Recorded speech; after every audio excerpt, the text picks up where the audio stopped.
یہ رائٹ تھا. میں نے اسمبلیز اپنے آئین کے مطابق ڈیزالو کی تھی, 2 اپنی اسمبلیز میں نے اپنے آئین کے مطابق ڈیزالو کی تھی کہ 90 دن میں الیکشن ہوگا. کدھر گیا الیکشن؟ 14 مئی کی انہوں نے ڈیٹ دی چیف جسٹس صاحب اور سپریم کورٹ. 14 مئی گزر گئی, کسی کو کچھ فرق ہی نہیں پڑا. تو اس کا مطلب تو آئین جب آپ کا کیا ہے تو رہ گیا جنگل کا قانون. اب تو اس میں مطلب کہ جو طاقتور وہ فیصلہ کرے گا کون سا آئین کی شکل پہ چلنا ہے. اس نے نظریہ ضرورت تو شروع ہو گیا پاکستان میں. میں اپنے سپریم کورٹ کے ججز کو, مجھے پتا ہے آپ کے اندر اختلافات ہیں, دیکھیں ملک کے لیے بہت ضروری ہے. آپ نے اگر اس ملک کی جمہوریت کو نہ بچایا اور آخری امید اب آپ رہ گئے, یہ تاریخ آپ کو معاف نہیں کرے گی. کیونکہ جا رہا ہے جس طرح پاکستان جا رہا ہے, یہ ساری ہماری ڈیموکریسی کو ڈسمینٹل کیا جا رہا ہے. سارے جو جمہوریت کے ادارے ہیں وہ ایک ایک کر کے تباہ کیے جا رہے ہیں. یا جمہوریت نہیں ہے اب. ہم تو میں بیٹھا ہوتا ہوں ہر روز کہ کس دن آ کے مجھے پکڑ لیں گے, ایک دم انٹرنیٹ بند کر دی پکڑ گئی. یعنی کون سی جمہوریت میں ہوتا ہے؟ سارے لوگوں کو جیلوں میں ڈال دے. مجھے یہ نہیں پتا میں اب کسے کانٹیکٹ کسے کروں. میرے سے کانٹیکٹ ہی کوئی نہیں ہو رہا, نہ مجھے لیڈرشپ ملتی ہے نہ کوئی ملتا ہے. جو میں زوم پہ میٹنگ کرتا تھا انہوں نے وہ انٹرنیٹ بند کر زوم ہی ختم کر دیا. تو میں تو تیار بیٹھا ہوں کہ جو بھی کرنے کے لیے آئیں گے, جب بھی پکڑیں گے, میں تو خیر تیار بیٹھا ہوں, ہر روز تیار ہوتا ہوں. لیکن میں آپ سے سپریم کورٹ کے ججز صاحبان, دیکھیں قوم آپ کی طرف دیکھ رہی ہے اور یہ آپ کی یونٹی اس قوم کے لیے بہت ضروری ہے. آپ کے اوپر اب ہے کہ اس ملک کی جمہوریت کے لیے سٹینڈ لیں. آپ کے لیے ضروری ہے کہ اس ملک کو آپ بچائیں. یہ ٹوٹل جنگل کا قانون, بنانا ریپبلک بن رہا ہے ہمارا ملک. یہاں کسی شہری کو اس وقت جو آج آواز اٹھاتا ہے, کوئی تنقید کرتا ہے, اس کو یا اٹھا کے لے جاتے ہیں یا اس کو مارے پڑتے ہیں یا ان کی بزنسز بند کر دیتے ہیں. یعنی یہ تو ایسے لگ رہا ہے کہ ہم وہ ہٹلر کے گسٹاپو کے دنوں میں بیٹھے ہوئے ہیں. یعنی ہمارے لیے تو وہ دن آ گئے. تو موزز سپریم کورٹ کے ججز صاحبان, یہ آپ کے اوپر بہت بڑی ذمہ داری ہے. اور اللہ ان لوگوں کو, جن لوگوں کو ذمہ داری دیتا ہے, ان کے اوپر امتحان بھی بڑا ڈالتا ہے. یہ آپ کے اوپر ہے ہماری جو رئیس جمہوریت ہے اس کو بچانا, کیونکہ ہمیں اور اس اب کوئی امید نہیں نظر آ رہی. آخر میں القادر کے اوپر دیکھیے جی, اب آپ نے ایسے سمجھنا ہے کہ یہ ساری جو ایک کیبنٹ کے اندر فیصلہ ہوا تھا 3 دسمبر 2019 میں, اب آپ نے ایسے دیکھنا کہ آپ میرے کیبنٹ ممبرز ہیں اور آپ نے کیا فیصلہ کرنا ہے. یا میں نے اب سارا میرا جو کیس بنا ہوا ہے وہ یہ کہہ رہے ہیں کہ یہ عمران خان آپ نے فیصلہ غلط کیا. آپ نے یہ فیصلہ اس لیے کیا کہ وہ القادر ٹرسٹ جو 1 سال پہلے بننا شروع ہو گیا تھا, آپ نے فیصلہ کیا اور اس کی گراؤنڈ بریکنگ ہو گئی تھی اس سے 7 مہینے پہلے.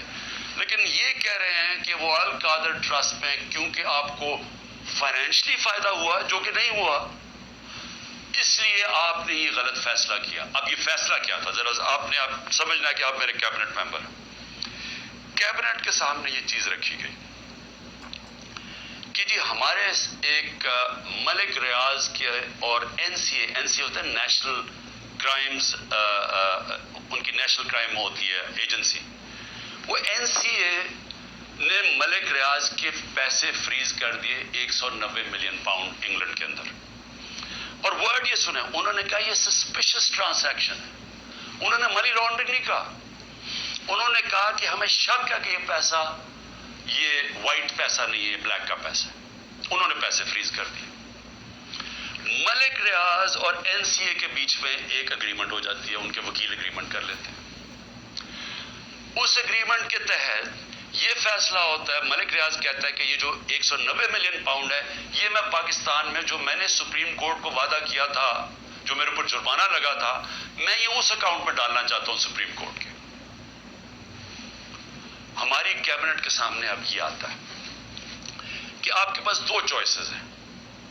اگر آپ اس کو یہ اگریمنٹ کو کانفیڈینشیل رکھیں گے یعنی آپ کیبنٹ کے اندر کھولیں گے نہیں، کیونکہ ان کا یہ تھا کہ جب کیبنٹ میں اگریمنٹ کھلے گی تو وہ پبلک ہو جائے گی، کیونکہ کیبنٹ کے منٹس پبلک ہو جاتے ہیں۔ تو انہوں نے کہا کیونکہ وہ پبلک ہو جائے گی اس لیے ہم اس کو کانفیڈینشیل رکھتے ہیں، لیکن اگر عدالت کھولنا چاہے تو وہ کھول سکتی ہے، یا کوئی ایجنسی نیب کوئی کھولنا چاہے کھول سکتی ہے۔ یہ تھی اگریمنٹ۔ لیکن اگر آپ یہ نہیں مانتے، اب یہ ذرا غور سے سنیں، اگر آپ اس کو کانفیڈینشیل نہیں رکھتے تو آپ کو پاکستان کی گورنمنٹ کو برطانیہ کے اندر جا کے کیس کرنا پڑے گا کہ یہ جو 190 ملین پاؤنڈ ہے یہ پاکستان سے منی لانڈرنگ ہو کے گیا ہے، اور آپ کو ثابت کرنا پڑے گا کہ یہ پاکستان سے منی لانڈرنگ ہوئی ہے۔ اب سمجھ گئے؟ اب اگر آپ یہ کیس ہار گئے تو یہ پیسہ انگلینڈ میں رہ جائے گا، یہ آپ کا 190 ملین پاؤنڈ چلا جائے گا، یہ انگلینڈ میں رہ جائے گا۔ تو اگر آپ کو کیس جیت جاتے ہیں تو پھر وہ پاکستان میں آئے گا، اور وہ دوسری مد میں آئے گا، وہ آئے گا اس مد کے اندر کہ یہ جو سپریم کورٹ کی جو اکاؤنٹ ہے اس میں نہیں جائے گا، گورنمنٹ آف پاکستان کو آ جائے گا منی لانڈرنگ۔ اب کیبنٹ کے اندر ڈسکشن کیا ہوتی ہے؟ ہمیں بتایا جاتا ہے کہ $100 ملین پاکستان لٹیگیشن میں، یعنی ہم وکیلوں کو دے بیٹھے ہیں اور پیسہ ڈوب چکا ہے $100 ملین، اور کچھ نہیں ہمیں ملا واپس۔ ہمیں لیگل ایکشن سے آج تک ایک آنا نہیں ملا، اور انہوں نے کہا یہ 5-6 سال لٹیگیشن چلے گی، اور کوئی گارنٹی نہیں ہے کہ آپ ثابت کر سکیں گے کہ جی منی لانڈرنگ کا پیسہ ہے آپ یہ، اور اگر آپ نے ثابت نہ کیا تو پیسہ انگلینڈ چلا گیا۔ اب یہ تھا کیبنٹ نے کیا فیصلہ کیا، آپ کیا فیصلہ کریں گے کہ کیا مجھے 190 ملین پاؤنڈ مل رہے ہیں وہ پاکستان آ جائے اسی وقت؟ ہمیں بڑی ڈالرز کی ضرورت تھی، ہمیں ہمیشہ ہوتی ہے، آج بھی ہمیں ڈالرز کی ضرورت ہے، اور کبھی اتنا پیسہ پاکستان نہیں آیا۔ کیا ہم اس پیسے کو فوری طور پہ لے آئیں اور اسٹیٹمنٹ میں کر دیں، یا پھر ہم قانونی کارروائی میں پڑیں جو کہ 5-6 سال چلے گی اور پتہ نہیں پیسہ آئے گا نہیں؟ مجھے ایک آدمی بتا دیں کہ جو اس سے اختلاف کرے گا کہ وہ پیسہ پاکستان لے آؤ۔ میں یہ پوچھنا چاہتا ہوں کہ کون سا احمق ہوگا جو پتا ہوگا کہ آپ نے کیس بھی، یعنی کون سا یہ جوا کھیلے گا اور 5-6 سال انتظار کرو اور ہو سکتا ہے پیسہ ہی نہ آئے؟ تو ساری کیبنٹ نے فیصلہ کیا کہ جناب ٹھیک ہے، کانفیڈینشیل اگریمنٹ آپ مان لیتے، پیسہ پاکستان آ جاؤ۔ پیسہ پاکستان آ گیا، اسٹیٹ بینک کے اندر ڈپازٹ ہو گیا، سپریم کورٹ کے اندر وہ پیسہ ڈپازٹ ہو گیا 190 ملین پاؤنڈ۔ اب اگلی بات، اب نیب مجھے کہہ رہی ہے کہ آپ نے یہ اس لیے بدنیتی سے کیا کیونکہ آپ نے ملک ریاض نے آپ کے لیے القادر ٹرسٹ جو ہے وہ اس نے جو سارا اس کا سپانسر وہ تھا، تو آپ نے اس کو فائدہ پہنچانے کے لیے کر دیا۔ بھائی سوال بڑا سمپل ہے، آج آپ کے پاس 190 ملین پاؤنڈ پڑا ہوا ہے سپریم کورٹ میں، نیب آج گئے کہ یہ غلط مد میں پیسہ آ گیا ہے، آپ جا کے انگلینڈ کے اندر کیس کریں اور ثابت کر دیں کہ منی لانڈرنگ کا پیسہ ہے، اور وہ ادھر سے ادھر چلا جائے گا۔ یعنی آپ کو کون روک رہا ہے اس چیز میں؟ کیونکہ آپ نے صرف ثابت کرنا ہے کہ منی لانڈرنگ کا پیسہ، جا کے کیس کر کے کر دیں، پیسہ تو پاکستان آ گیا ہے، تو کون چیز کیا آپ کو روک رہی ہے؟ اگر آپ یہ سمجھتے ہیں کہ غلط مد میں چلا گیا تو آپ کے پاس تو اپرچونٹی ہے، نیب تو کوئی کر سکتا ہے، کیوں نہیں کیا ابھی تک کیس؟ صرف مجھے ذلیل کرنے کے لیے، اور یہ کہہ رہے ہیں کہ مجھے ذاتی طور پہ فائدہ ہوا۔ اب القادر کیا ہے؟ میں نے یہ فیصلہ کیا تھا کہ جب بھی مجھے اللہ نے موقع دیا، 2 چیزیں میں نے کی۔ رحمت للعالمین اتھارٹی سیٹ اپ کی کہ میں اپنے بچوں کو سیرت نبی اسکولوں سے شروع کریں، ریسرچ کروائیں، ہمارا کیریکٹر بلڈنگ شروع ہو، ہماری اخلاقیات بالکل ختم ہو چکی ہے، اس کو ہم اٹھائیں اپنے نبی کی سیرت کے ذریعے۔ اور دوسرا میں نے یہ یونیورسٹی رحمت اللہ عالمین اتھارٹی، اور یہ دوسرا یونیورسٹی کا سوچا، القادر یونیورسٹی، جس میں ہم نے کوشش یہ کی کہ سیرت نبی کے اوپر ہم ریسرچ کریں، انٹرنیشنل اسکالرز کو میں نے انگیج کیا، اور پھر ٹیکنالوجی بھی پڑھائی جائے بچوں کو۔ یہ اس کا مطلب تھا کہ ماڈرن ٹیکنالوجیز بھی پڑھائیں، آرٹیفیشل انٹیلیجنس ایسی، اور ساتھ ساتھ اپنی لیڈرشپ ڈیولپ کریں سیرت نبی کے اوپر، ان کے کیریکٹر کے اوپر، اور لوگوں کو تیار کریں۔ میری جو بیوی بشرا بیگم، ان کے اوپر وارنٹ نکال دیے گئے، کس چیز کے؟ کہ وہ ایک ٹرسٹی ہے، ان کو میں نے ٹرسٹی رکھا۔ کیوں ٹرسٹی رکھا؟ کیونکہ سیرت نبی میں ان کو انٹرسٹ ہے، انہوں نے بڑا ہوا ہے اس چیز کے اوپر، انہوں نے یعنی وہ ان کا شوق ہے کہ یہ سیرت نبی پھیلائی جائے، تو اس کو ٹرسٹی رکھ دیا. ٹرسٹی کو لکھا ہوا ڈیڈ میں نہ ایک آنا مل سکتا ہے، نہ ان کی تنخواہ ہے، نہ کوئی پیسہ مل سکتا ہے، نہ ان کا پراپرٹی میں کچھ ہے، ان کا کوئی تعلق نہیں ہوتا.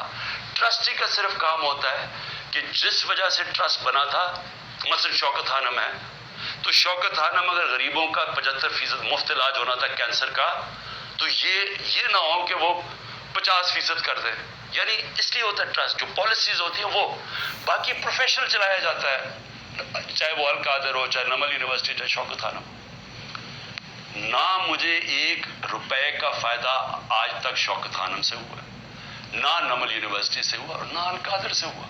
کیونکہ القادر ایک پروفیشنل اب وہ چل رہا ہے، وہاں سارے بچوں کو مفت تعلیم مل رہی ہے، جو بھی القادر میں پڑھ رہے ہیں سب کو مفت مل رہی ہے. اور ان کو جس طرح میں نے آپ کو کہا کہ اس کا مقصد کیا. یہ کہہ رہے ہیں نیب کہ مجھے ذاتی طور پہ فائدہ ہوا. کدھر؟ اچھا، کیونکہ پیسے کا تو کوئی بتا نہیں سکتے، مجھے کیا پیسے کا فائدہ ہوا؟ تو کہہ رہے نہیں سیاسی طور پہ آپ کو فائدہ ہوا، کہ جس طرح القادر سے میری سیاست چمکی. یہ ہے کیس. میں صرف آپ کو یہ بتانا چاہتا تھا کہ اتنا پروپیگنڈا ہو رہا ہے، لوگوں کو بتا. 4.5 گھنٹے مجھے نیب پہ بٹھایا اور بار بار یہی پوچھتے رہے کہ جی دیکھیں آپ کو تو اس سے بڑا فائدہ ہوا ہے. اور ملک ریاض کو آپ نے کیوں کیا؟ بھئی ملک ریاض کو اس لیے کیا کہ پاکستان کے سب سے بڑا بلڈر ہے وہ ہے ملک ریاض.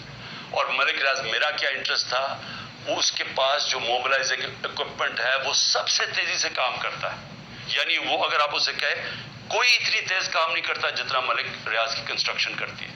میرا انٹرسٹ کیا تھا کہ وہ جلدی سے سیٹ اپ ہو القادر، جتنی جلدی سیٹ اپ ہو، اور میں اگر پرائم منسٹر تھا میں ان کو فائدہ پہنچا سکوں، انٹرنیشنل اسکالرز لا سکوں ہوتے ہوئے اس وقت. میرا تو صرف یہ انٹرسٹ تھا.